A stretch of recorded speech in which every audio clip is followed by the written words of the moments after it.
विश्वेश्वर ज्योतिर्लिंग की स्थापना के समय संसार विध्वंस की कगार पे था।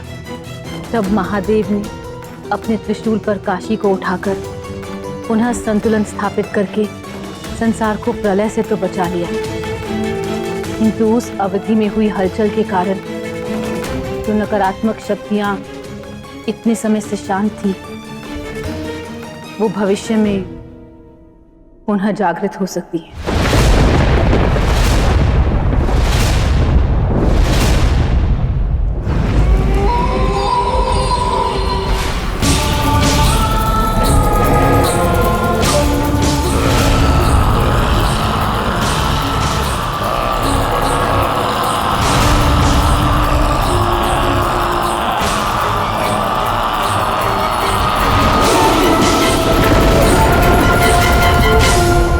प्रकार की नकारात्मकता पुनः जागृत होने का है माता।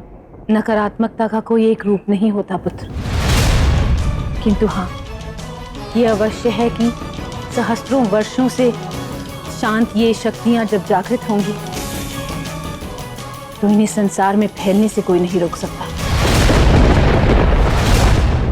और जैसे जैसे नकारात्मक ऊर्जा संसार में प्रसारित होगी, वैसे वैसे ये मानवता के लिए पीड़ा का कारण बनेगी।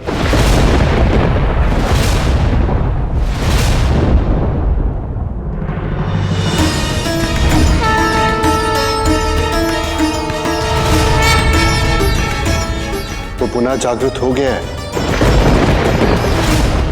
कौन जागृत हो गया है पिताश्री?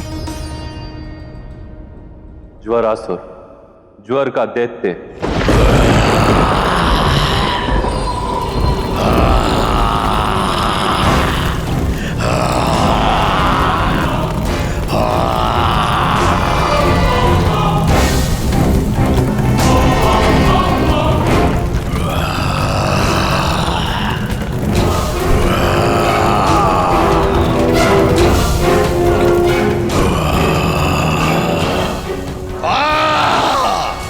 अनेकों वर्षों से प्रतीक्षा की, किंतु अब कोई भी ज्वरासुर के ज्वर को नहीं रोक पाएगा, कभी नहीं।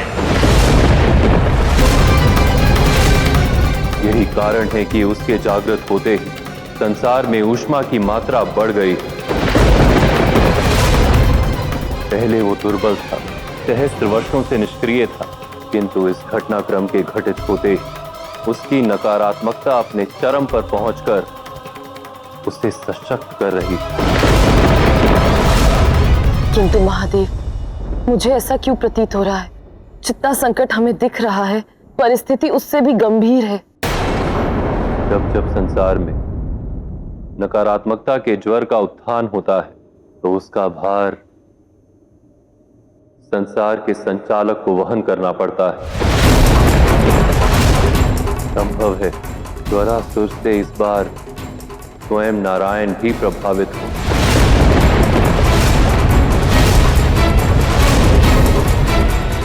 अर्थात शीघ्र ही नारायण को योग निद्रा में चले जाना चाहिए।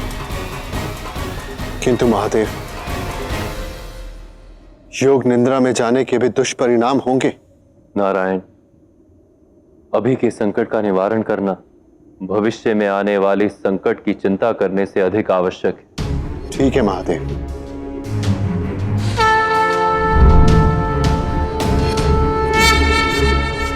ज्वरासुर के पास नारायण को प्रभावित करने की शक्ति। केवल नारायण ही नहीं, ये हम सबके लिए कठिन परीक्षा होगी कार्तिकेय।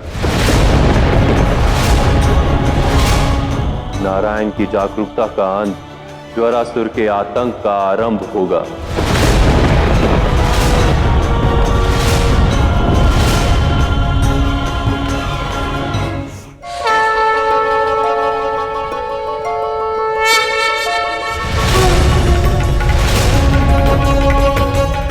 मैंने आज से पूर्व नारायण को योग निद्रा में जाने से पूर्व इतना चिंतित कभी नहीं देखा। अब तो यही कामना है कि ज्वरासुर का ये संकट शीघ्र ही सृष्टि से टल जाए। किंतु पिताश्री, ज्वरासुर हमसे चाहते क्या है?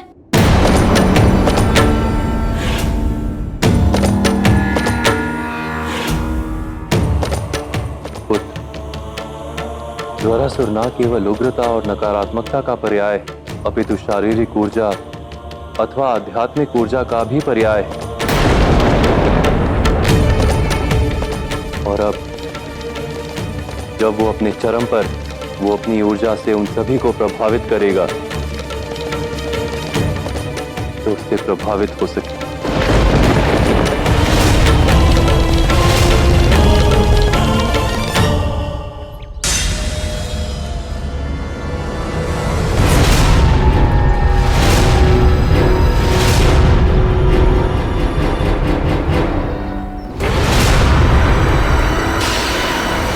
ज्वरासुर की उपस्थिति भर ही प्रकृति को विध्वंसक रूप से प्रभावित करने में सक्षम है।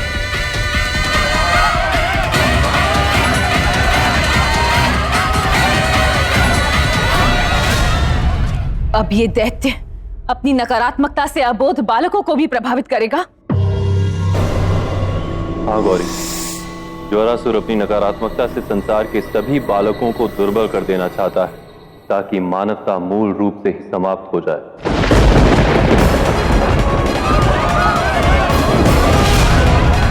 ज्वरासुर तीव्र ज्वर, खसरा एवं चेचक जैसे रोगों का कारण बनेगा। मेरी संतानों पर प्रहार करने का दुस्साहस भी ज्वरासुर ने कैसे किया, उसे इसका दंड तो अवश्य प्राप्त होगा।